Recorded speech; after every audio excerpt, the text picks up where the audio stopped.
Hello and welcome to another fun episode of 430 CTZ. I'm At Duncan. 8:20. This is my co-host, Peter. What up? Thank you, audience members, for tuning your psychic radios to the frequencies of science and spirituality. And thank you for all the donations of love that we've been receiving recently. We really appreciate all of those. That's right, and I'll also accept monetary donations as well as donations of love. Right, and they can be cryptocurrency as well, because I really want some more of that.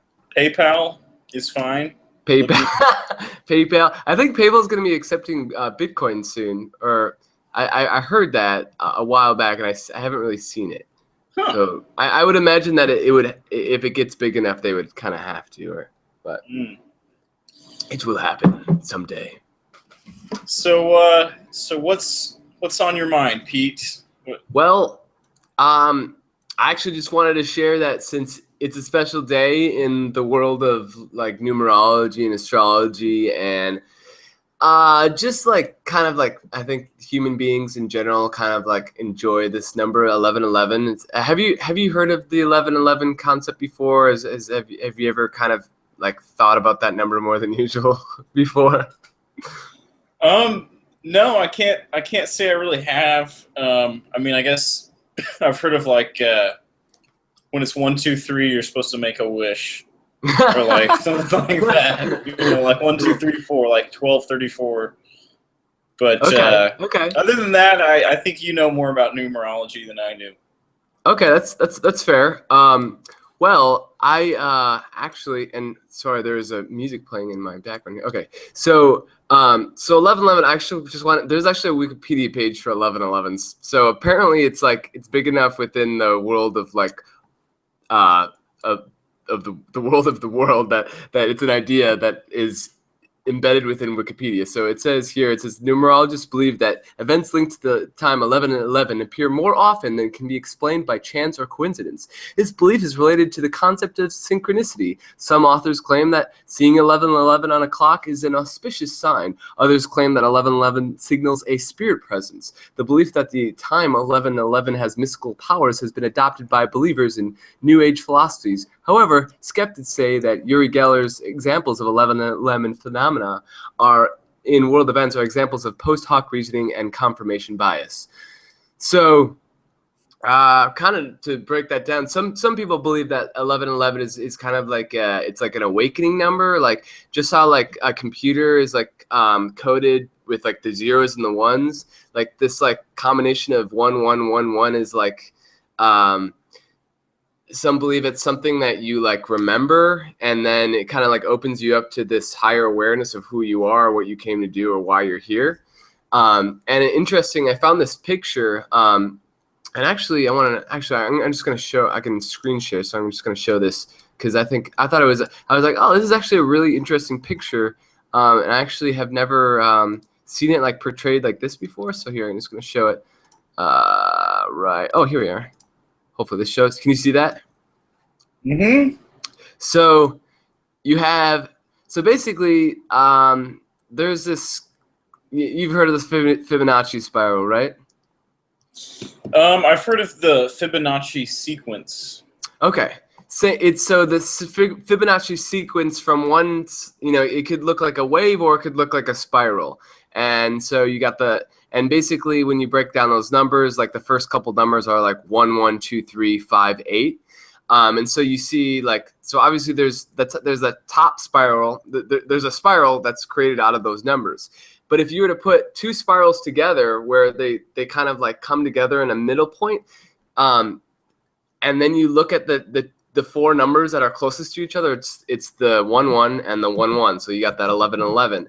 And I guess some would say that this is kind of mimics like a torus field, which is I don't know if you looked into Nassim Haramein stuff, but he's a big proponent of that our universe is a torus field. It's like all the energy that emanates within our universe, within ourselves, is a torus field, which is where it's energy coming in, it's like coming out from the outside and kind of coming in through the middle and going back out. And so it's kind of like recycling itself in and out, up and down, in and out kind of a thing. So, so just a torus.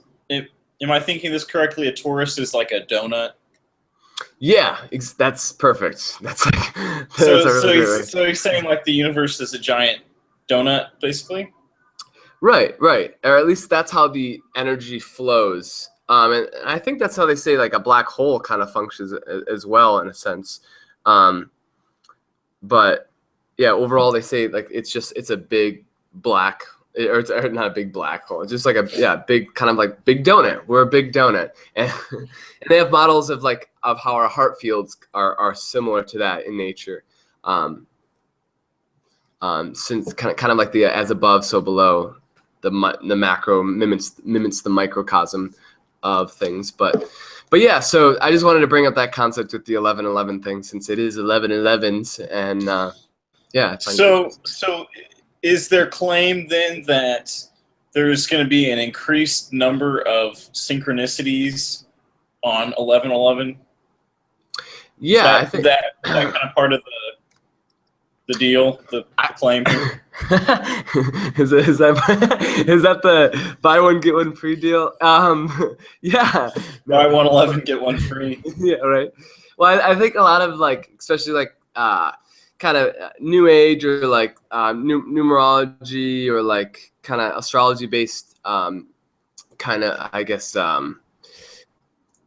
teachings say that this is kind of this is a gateway, and that it's a time when some individuals may wake up to a higher purpose, or see or maybe make a big shift in their lives. And I was actually watching this one astrologer, which I really like. His name's Leo King, but he talks about how it's for a lot of us, it's a shift to seeing a much more grounded side of ourselves. So it doesn't really necessarily have to be a spiritual shift, but everything's spiritual in my opinion. But a shift to see ourselves in a much more grounded way that allows us to kind of pursue who we are. So there's a lot of ways to look at it. But so you brought up the concept of synchronicity, which is of interest to me, and so I think that Carl Jung, the psychologist Carl Jung, coined the term synchronicity, and to him, it means a meaningful coincidence. So an event that happens that could be explained by mere chance, but there's some kind of quality to it that the meaning that we give it is more than just a coincidence. So can you I'm trying to think of it's kind of stuff that happens all the time, or to some people, and I can't really think of a great example. I can give you an example. For me, synchronicity was I was up at this camp. I was literally one of the only people there, and this kid shows up out of the blue. He had drove from a couple hours away and said he had had this intuitive feel that he needed to go there, and we ended up meeting up there and connecting and just becoming good friends. And then basically he ended up being someone that was just super close to me, kind of and just we were able to kind of really relate on a very much deeper level, in a time where I really couldn't relate to anyone. So that was kind of, and so I would define that experience as a synchronicity, because it's just one of those things where it's when nothing else is kind of linking up, and there's one thing that links up so perfectly, you could have never tried and gotten that result. That's in my opinion, that's a synchronicity, but so I think it ties in to the intuitive part of ourselves, and I think some people are more tuned into it than other people. Some people are more just focused on the rational, but for me, I noticed that there's a little voice that'll be hey, you could drive to the store, but why don't you walk to the store? Right. And then I'll walk to the store and I'll see somebody just randomly bump into an old friend. And it's like, oh, okay. And so I think there really is like something to that. Like, if you are familiar with or subscribe to the the left brain versus right brain paradigm. So we've got these two distinct hemispheres of the brain. The left brain generally being the rational, logical, linear part of the brain, and the right brain being like the holistic, big picture, sense data kind of flow state. Right. And so that can kind of be a simplification in some ways, but I think it's still pretty true. And one theory that I heard that I really liked was that our right brain, the intuitive part of us, knows when in space and time these synchronicities are going to occur. And our left brain thinks of excuses to navigate us to those places. Interesting. Yeah. So I just thought that was kind of cool. Yeah. No, I do like. Yeah, I like that a lot. Yeah, they're working together. It's like the right brain is like kind of like half in the universe and half like stuck in a brain, and then like the left brain is like half stuck in a brain and half like grounded on the earth in a sense. So we kind of it's like one's like looking down, one's looking up. So there's have you heard of Jill Bolte Taylor? She did a TED Talk that I think got a lot of views, and she was a Harvard trained neuroscientist, neuroanatomist, and so she understood the brain really well, and she just so happened to have a stroke on the left side of her brain. And so she had the unique experience of being a brain scientist and getting to study what happens to you when the left side of your brain is effectively wiped out. Right. And so what that kind of meant for her, and you should definitely, everybody should go watch this TED Talk. It's called, I think it's called My Stroke of Insight. But she had all of her language was basically taken offline, and so she was operating on the right brain only. Wow. And so she tells these like trippy stories of like she goes to pick up the phone to dial 911 because she knows she's having a stroke, but she looks at the numbers on the phone and they're just squiggles. Like she can only perceive them as squiggles. Wow. So she gets the phone book out. I don't know how she's able to do this. She gets the phone book out and matches the squiggles on the phone book to the squiggles on the phone, even though she couldn't make sense of the numbers, but she could still match them up. So how did that help her? Like, how is she still able to push the buttons? I'm confused.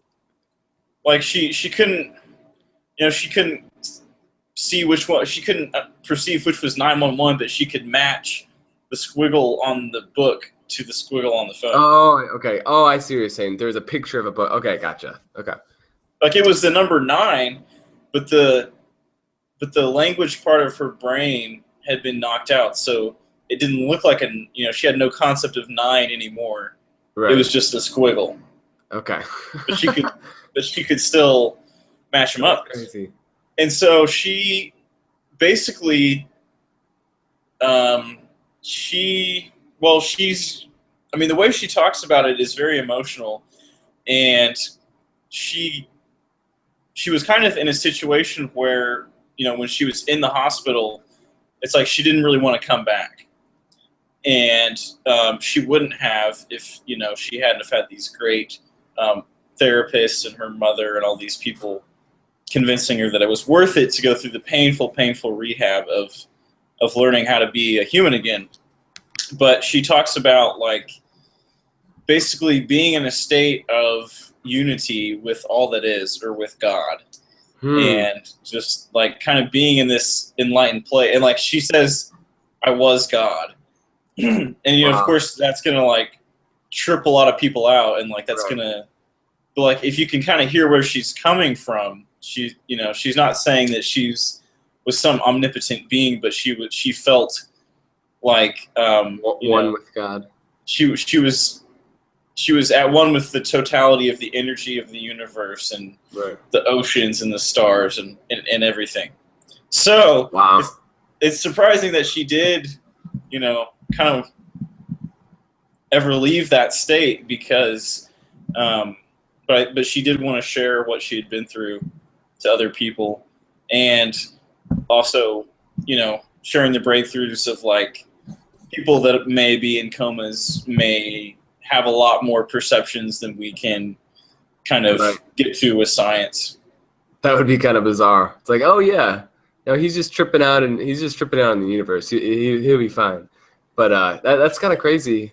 I actually that kind of made me think of I've done a lot of different healing, taken a lot of different classes and seminars for healing, and a lot of healers say that the purpose of a technique, in the end, is to it's more of like a dog and pony show. And the first time I heard this, I was like, what do you mean it's just a dog and pony show? Well, they're like, it's a dog and pony show because we're distracting your left brain to just follow along. We're just doing all these like silly little things, whatever we're doing, we're doing all these little things. But what we're doing is we're allowing your right mind, the right side of your mind to take over. And when that happens, that's where like the healing occurs, and that's kind of like, so that's the idea. So essentially, we're allowing like a greater force, a universal force to move through, and open. And a lot of healers, what they say is like, I'm facilitating by helping to hold this space, and what that space is the universe, and letting the universe in. So I always find that interesting, but so. Definitely, really, but I really like that story of that scientist. I'm definitely gonna check that video out because I've not seen it yet. So, very cool though. Just like if you're not too like, for those who haven't looked into the left-right brain thing, kind of a cool story was my dad actually, when he was trained in psychology, and so. In the hospital where he was doing like his residency, they would get epileptic patients who would, be having like these uncontrollable seizures, like up to, 10 or 12 seizures a day. And so basically what they did was they would do brain surgery on them to try and cut out the area that was, misfiring and causing the seizures. And so I don't know if you know this or not, but when you go in for brain surgery, they don't use an anesthetic because your brain can't feel anything. There's no sensory. Wow. The sensory area. That's right. And additionally, they don't want to knock anything out of the brain that you're going to need. So they'll talk to you when they're operating on your brain. And so, like what they would do was, so with these epileptics, they would get like this mesh electric grid, and then they would unroll it over this area that they kind of wanted to check out. And then my dad, being the psychologist, would administer these language tests while they were stimulating different regions of the brain, and they could like find out, okay, this area has language. This area is probably safe. We could remove that, and they would still be able to function. Right. Wow. So, that's insane. Like no. Yeah, that's it. The brain is so weird, man. It's so odd. It is. And like those the tests that they do for like people who have had their corpus callosum severed. So the corpus callosum is like this really high bandwidth little section of the brain that connects the left and the right. It's like the highway that kind of runs between them. And so in people who've had that severed, they're still like normal in a lot of ways, but there's like certain types of integration that they can't do. So like a test that they'll do is they'll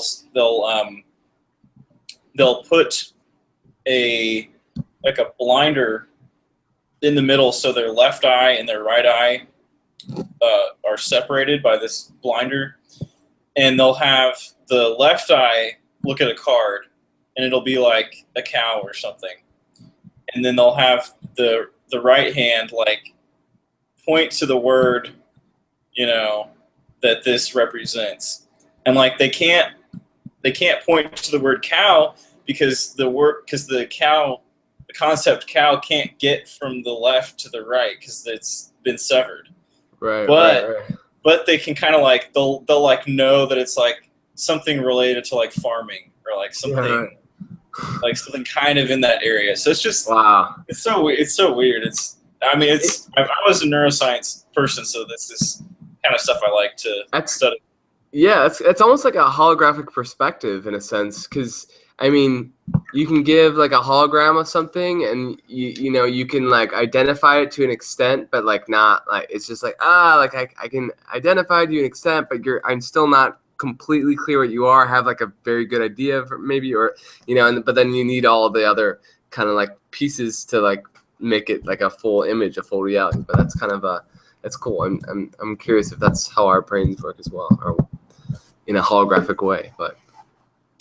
I've heard the term holographic brain being used. So like I think where that came from was like, so they had these rats that were trained to solve a maze, and this sounds like really horrific, but it's kind of what scientists do.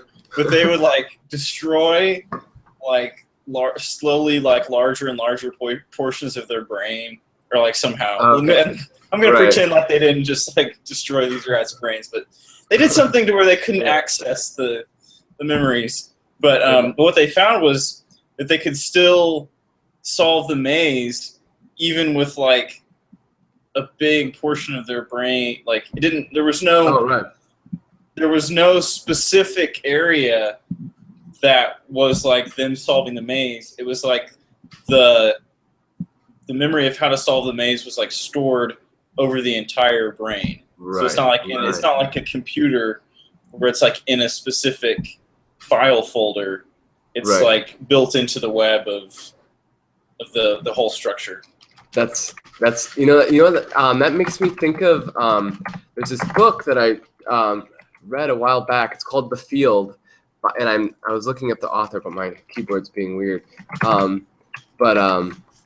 She I think she actually talks about that story, but she has like a bunch of like really interesting stories that really kind of like they're all based in research, like very extensively done research. I wish I knew the author's name. I want to say it's Peggy something, but anyways, it's called The Field. But really, absolutely like stunning stories. That are all based, very grounded, all based in like grounded research that like talk about why, this holographic perspective, and I think she even references that exact story as well, that's exactly what can happen. But it's just like such an interesting thing to me.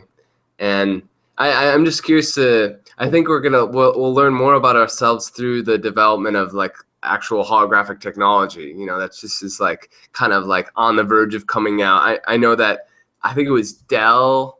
I think Dell just I think it was I was watching like their last year they had brought out this like it was like you could wear these virtual reality goggles and basically be in your room, and like you'll have like you can project things onto your walls, and like you can have this big screen TV like on your wall, but you just have to wear these goggles, and you can have like you can have like holographic alarm clocks, or like holographic like any furniture that you want, you can make it holographic. So of course you're gonna have all these like like techie geeks that like you walk into their homes like in the future and they're gonna have like nothing at all, and they're gonna be like, hey, just put on these glasses, and they're just gonna have like this crazy like tripped out like home that they coded themselves. I can totally see that happening, but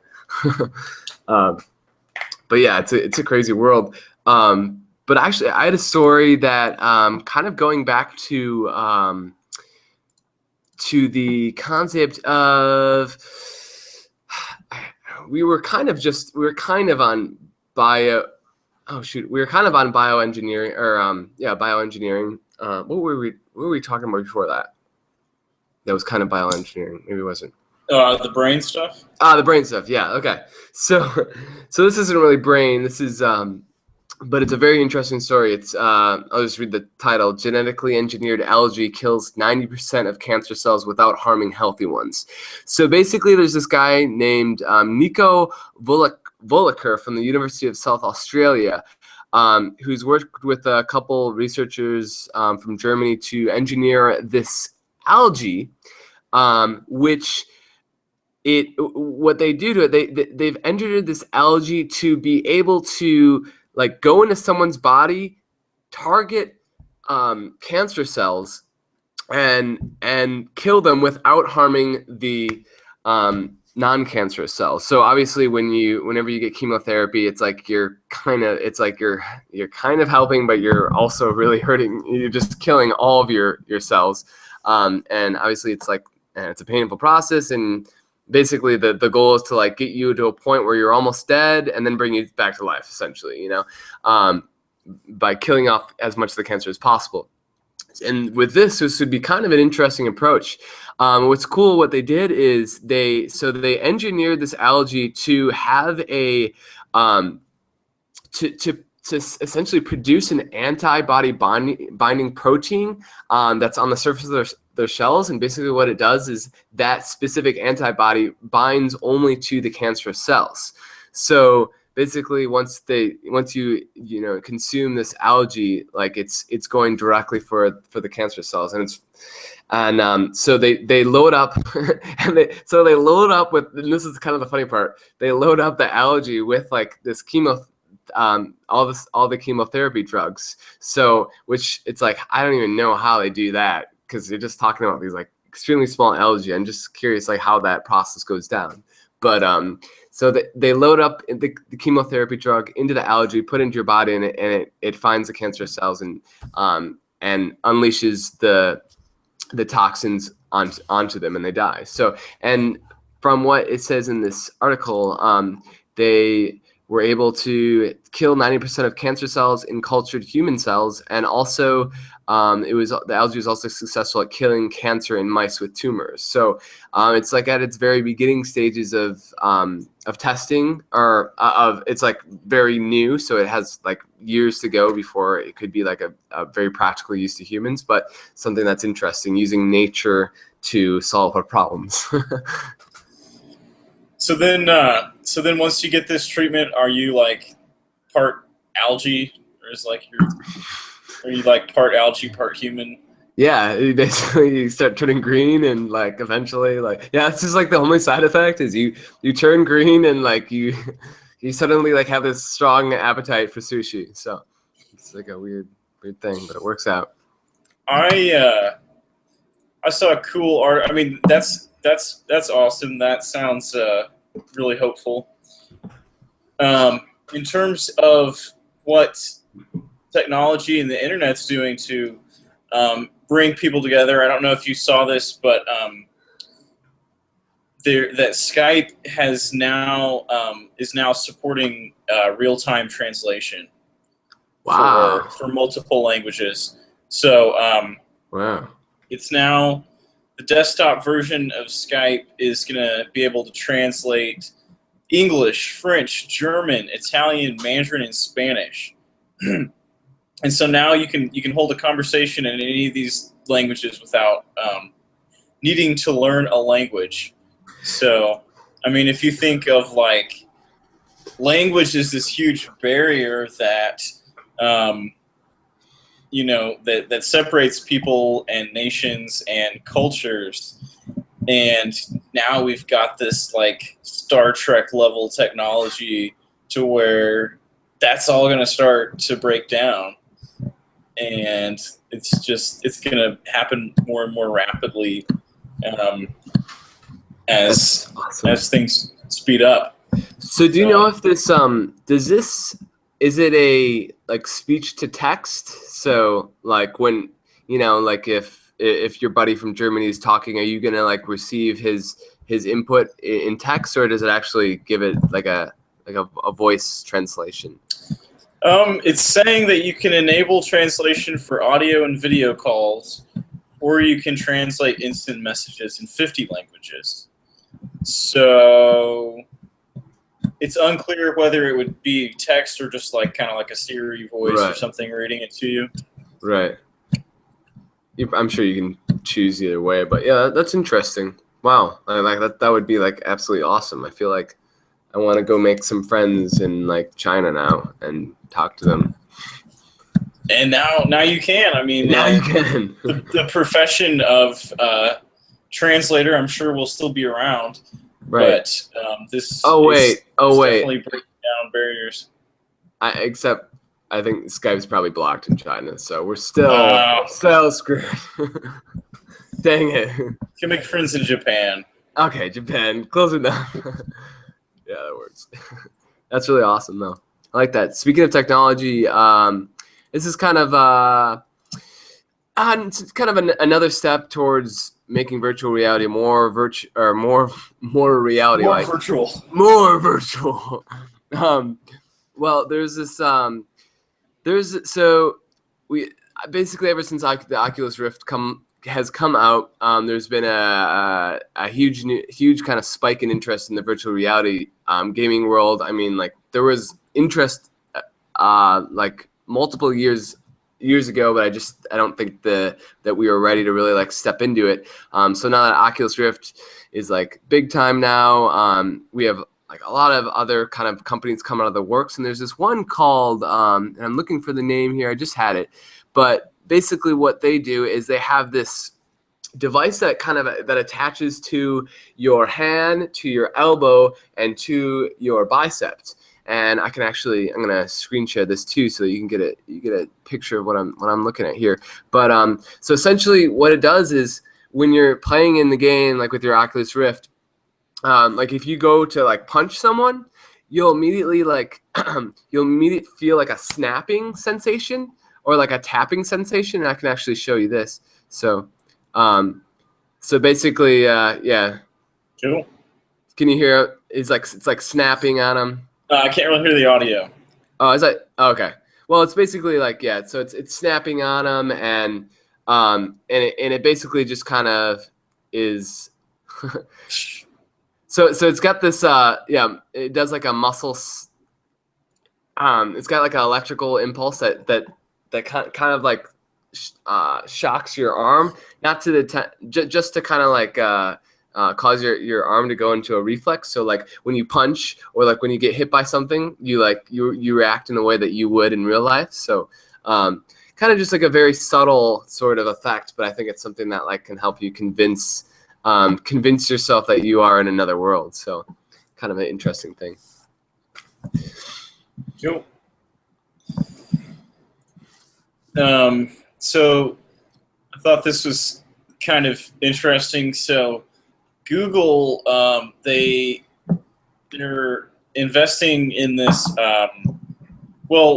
So neural networks are a technology that's like based in math, pretty much, and it's basically trying to simulate the way that our brains work, but in computer language code. So like, in a computer, you've got a discrete 1 or a 0, like an on or an off. But in the brain, you're going to have like a neuron, and it's going to have all these different, all these other different neurons that are feeding through the axons. And whether it fires or not is going to be based on not just one, but a calculation that's performed on all the input that it's getting. And so, the like, this there'll be waves of interest in this over time, and like it's started out in the 60s, I think, and like by the 80s it was like getting incorporated into like washing machines and like air conditioners and as well as like more commercial or more like scientific applications and that kind of thing. So it's already there, but it's getting more sophisticated. And so Google is now using this technology. They're going to be what it is so like you've been in the scenario where you are sorry, I lost my window. Where you're you've got your mobile phone and you get an email, and it's like cumbersome to reply to the email when you're on the go, and you don't want to type out, or voice dictation isn't that great. And so they're using these neural networks to like figure out what your most likely response would be to your email. So it reads your email, does this artificial intelligence kind of computation on it, and then it's called Smart Reply. So it's gonna be, I guess, kind of limited responses, that things that you might say. And I don't know like how like far they're following this, like if they actually like read all your emails and figure out what you really might say, or what just people in general might say. Right. It'll give you like three kind of responses to the email, and it's kind of, well, I think it's like it's called like semantic analysis, is like computers being able to understand what we mean through language. So always watching that kind of stuff, always keeping an eye on that kind of stuff, because it's moving pretty quickly. That reminds me of when Eric Fisher was on here, and he was talking about how he had just emailed, someone for like a work interview or something like that, and he was like, "Oh, you have such a nice like assistant," and then he was like, "Oh no, that's just a AI." He's like, "What? I was emailing an AI the whole time? I had no idea." That's pretty crazy. But yeah, that's gonna be interesting. I can see that being like very useful. If like, let's say you have like a YouTube channel with like a lot of subscribers, and you're constantly getting like email questions that are probably like redundant. That'd be kind of nice to have a computer just to like take those for you. So, but I just feel like with emails, like, first of all, there could be a lot of different little things said within the email that maybe don't even all relate to one thing. And also, it's like, how do I know if like what the computer responded to? How do I know what the computer said? How does it? There's a lot of things like I don't know. How does that human know that other human actually got the message that they were trying to like get across, when like clearly the computer got it and not them? Well, it's saying that it's using what they're calling long short-term memory, or LSTM, and essentially it exhibits something similar to human memory. So it can remember the beginning of an email as it's reading the end, and so that on some level helps it understand the natural language part of it. So, gotcha. Those kids at Google, man, they're tricky. They really are. You know what the first thing they ever Google ever created, like their first app ever was? They were basically the first people to ever order a pizza using the internet. Really? Yeah. That was their first success. Okay. It's pretty awesome. Yeah. So I know the first Bitcoin transaction ever was to buy a pizza. Oh yeah, that was right. Yeah. That's crazy. That's really interesting. Yeah, I heard that both too. Because I was watching a Google like that's interesting. Yeah, because I totally read about that too, and I was like, I was thinking too. I was like, there's something similar related to that as well. But Yeah, like I was watching, like I'm pretty sure this is Google because I was watching like I don't think it was a TED talk. I think it was just like some talk that one of the co-founders was on there. But yeah, they were just talking about how they started it off, and that like through that after like this pizza incident, realizing how connected they could be, like how fast they could get a pizza through the internet, and that like fascinated them. Like, whoa, like there's like a strong connection to like this internet thing and our reality. Like, let's see where we can go with it. And they turn it into like Google, which is everything.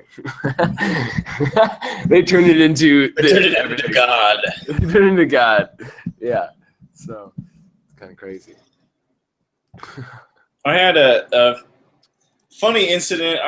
I guess this is science related, but so where I work, occasionally there will be food trucks in the outside for the office workers, and so I was standing in line, and the woman in front of me ordered this sandwich, chicken sandwich, and I think it was called the Hen Reaper, and so she orders the sandwich, and the guy goes, "Okay, you got to sign this," and I see him handing her this sheet of paper.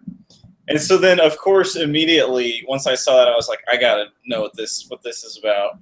Yeah.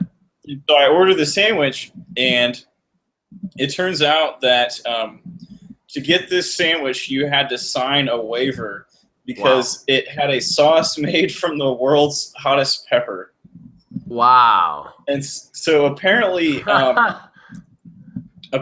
some crazy genetic pepper mad scientist has bred the ghost pepper, which is already ridiculously fucking hot if you know anything about peppers, with the habanero pepper to create the new world's hottest pepper, the Carolina Reaper pepper. And so this sandwich had a sauce from the Reaper pepper, and goddamn, it was very hot. It was very spicy, but it like I liked it more than like a jalapeno. Like it had like kind of a sophisticated flavor to it. Like it wasn't just pain. It was like just kind of like, it was kind of like a nice burn, but like still very like the good burn. And I guess the whole thing about the waiver was like somebody was like, "Oh yeah, I eat spicy food all the time. I try to eat one of these sandwiches," and they didn't go well for him apparently. Oh God. But wow. Wait, where was that? Well, what restaurant was this? This is a food truck. Oh, that's awesome. That makes it outside of my work.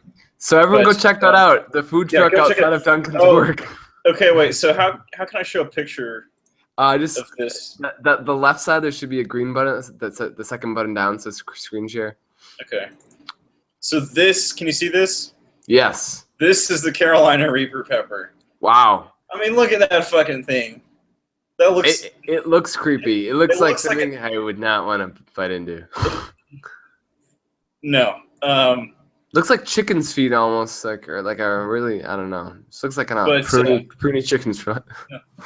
So it's bred in Rock Hill, South Carolina greenhouse by Ed Curry, who runs the Pucker Butt Pepper Company in Fort Mill, South Carolina. Rated as the world's hottest chili pepper by Guinness World Records in 2013. So, Guinness World Records. Hey, have you read that book in a while? Like, have you pulled out the latest copy? Not since grade school, man. Right? I know. Like, I used to have like I don't know. I feel like 01, 02, 03. Like I was like on a row with those. Like, I had way more Goosebumps books, but like the world record, I was like on a row with those. But I haven't pulled one out in a long time. Why'd you stop? I don't know, man. I don't know. I think I couldn't think of a record that I wanted to break, and I just decided to quit. I think that was I felt was best. But honestly, I think it was the nail guy, the guy that has like the longest nails that like spiral around for like 8 feet, or like I mean, that just like grosses me out every time. And every time I open up the book to that page, you're like, no, close it. You try and go for that record, and like 2 weeks in, your mom's like, Peter, cut your nails. Damn it, Like, Peter. all right, Mom. Yeah. Fine. I was gonna be in the Guinness Book of World Records. I was gonna be the real time. Yeah, I know, right? Sabotaging dreams, but hey, that's life. Another thing in science, because this is all clearly science. Let me screenshot this bad boy, even though it's really not a real picture. It looks good enough. So there is this new exoplanet that was discovered that's in our neighborhood or our galaxy. It's basically the size of Earth, maybe a little bit bigger and a little bit hotter. It's the typical temperature is about 450 degrees there, so a little bit hotter. But and I don't know. Have you heard of an exoplanet before, Duncan? Is that kind of like a small planet? I would assume that usually they're small, but I guess it's I don't know what. I mean, I don't know. It doesn't. Okay, it doesn't refer to their size. It refers to that like instead of moving. Wait, let me guess. Yeah. It's not around. Like it's not orbiting around like a star. Maybe it's orbiting around something else. So it's not orbiting around the sun, which is technically a star, but it's orbiting around another star. So I think that what they say, like if you're not orbiting around the sun, which is like the main star in our solar system, then you're considered an exoplanet. So it's rotating around a different star that's not as big, obviously. Yeah, and they use these huge telescopes. Like they have like four or five huge telescopes that they use to like look for this thing. But and they, yeah, I guess so another Earth-sized planet, exoplanet that is in our galaxy that may have had life on it at one time. But yeah, it's kind of, I don't know, it's interesting. I feel like there's just like a lot of interesting new things in the world of the universe that we're figuring out. So, but every day in every way. That's NASA. That's like NASA's. That's their slogan. That's what NASA says. Every day, every way. Every day, every way. Yeah. Go a different way, NASA.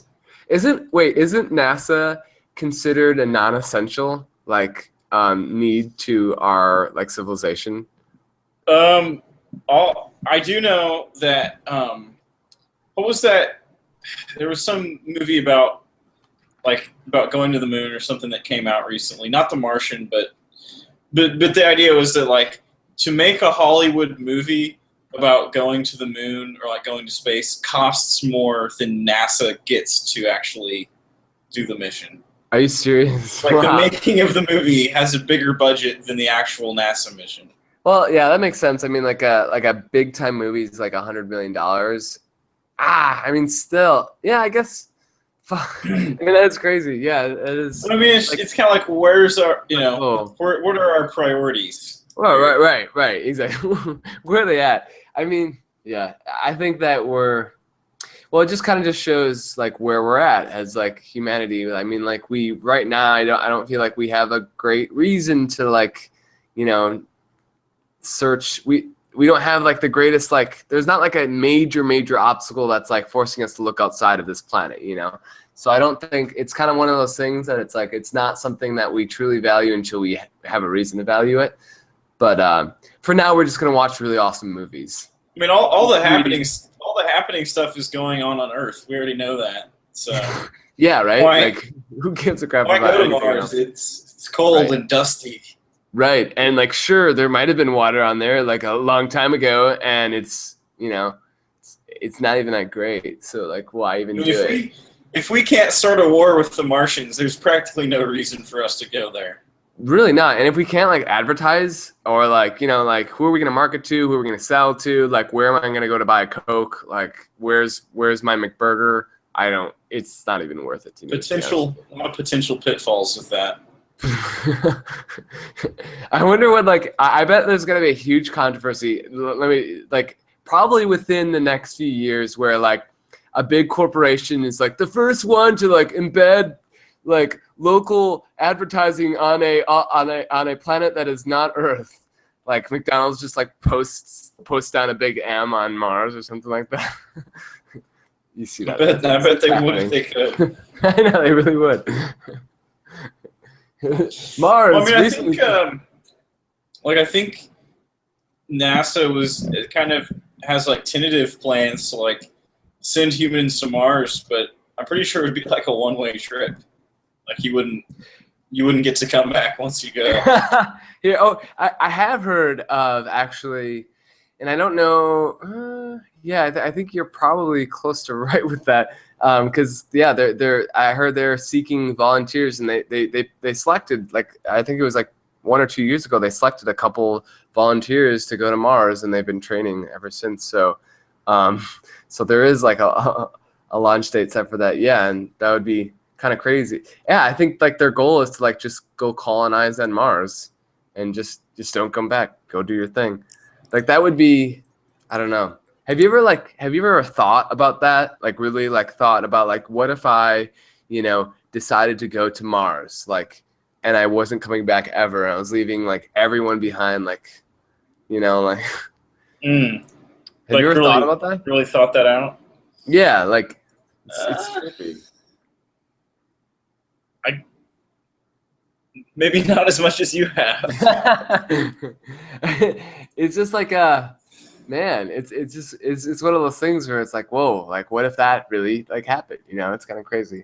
I guess it's kind of the same experience going to prison, except without all these inmates trying to rape you, but otherwise, or maybe they're aliens instead of inmates. But I want to share this real quick. So this So this is NASA's Mars spacesuit prototype. Interesting. And this is from the back here, and you can see this. I was like, what the hell is this? But apparently that's kind of the how the astronaut would enter and exit the suit rather than through the however the moon ones were designed. Gotcha. So that because somebody was like, why does the Mars spacesuit have a giant Etch-a-Sketch on the back? But when they jump up and down, it erases the last picture. That's funny. That's really cool. Sweet. So I mean, it's it's not super serious, but it's we're thinking in those terms, I guess. We may be able to. There's a very good chance that we may be able to take a cruise upwards. Within our time, take a cruise up to the moon, touchdown. Get a little selfie, come back down to Earth, and be like, dude, that was awesome. Just kind of like a little skydiving adventure. I think it'll happen. I mean, I think there's several companies that are working on this, and did you talk about this? So there's a it's called Copenhagen Suborbitals, and it's the world's only manned amateur crowd-funded space program. Yeah. Actually, I was talking about the one. You talked about them. I think I was talking about the one that Google was funding, and I don't know if this is a similar one. I'm sure there's a bunch of those now. This one is basically I think it was funded through Kickstarter. But it's all volunteers. It's not for profit. They've flown 4 home-built rockets and 2 mock-up space capsules. I think they've flown a dummy. I don't think they've actually flown. Hope to God they haven't actually flown people in these rockets. But did they look kind of amateur? Let's see if I can pull up a picture here. Space rocket. It's like a pole, and there's a person attached to the pole. We're gonna do it.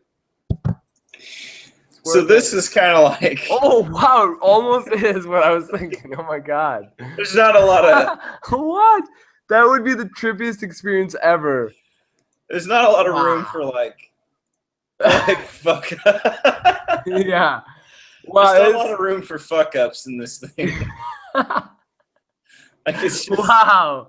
Like, oh my god. Like, what do you? I mean, man, there's got to be a whole. There must be like a very sophisticated poop pee mechanism going on with that thing, and like, man, like, I wonder how long you're like up in the. I mean, no, it's like so. It's like they're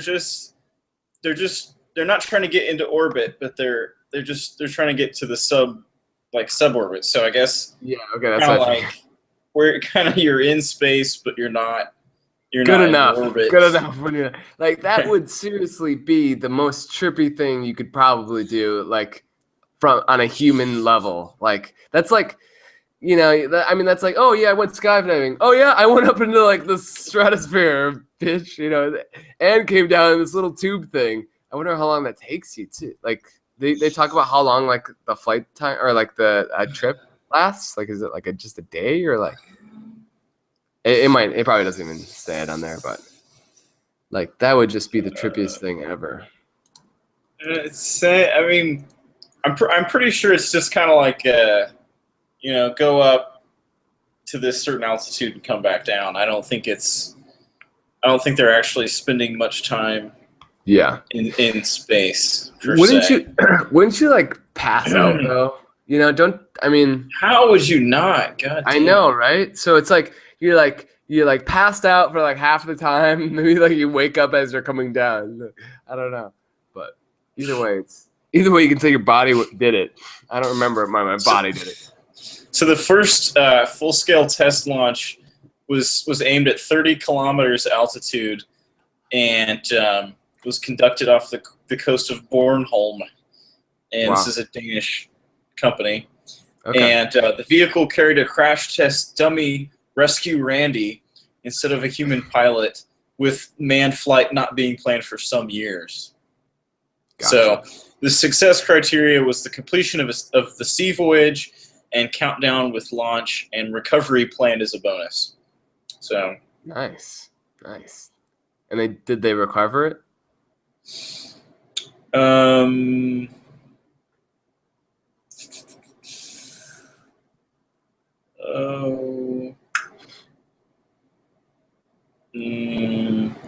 I'm not sure that even launched. I think there was it sounded more like a future-based kind of article that you were reading. So they've got other missions.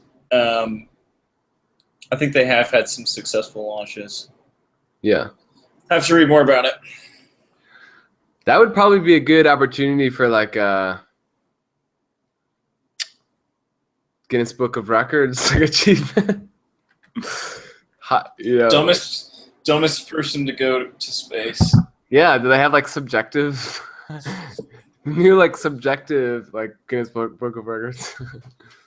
Yeah, that's pretty crazy. But well, I think it's probably been hour-ish. Yeah, I think that was a pretty good session today. I enjoyed all the things you shared. Cool. Well, sweet. Pete, have a good rest of your night. You too. I'll see you when I see you. Sounds good, my friend. Everyone out at home, we all wish you. We're sending you back the love that you've been sending us. Here's love. Like this. Fight for what you know is right. Fight for what you know is right, and connect to your genetic DNA imprints of 1111. That's right. Send vibrations through your pineal gland into exoplanets and faraway galaxies. And synchronize with the one, which is what you are. There you go. Couldn't have said it better myself. Thank you. I'll be here all week. Good night. Good night.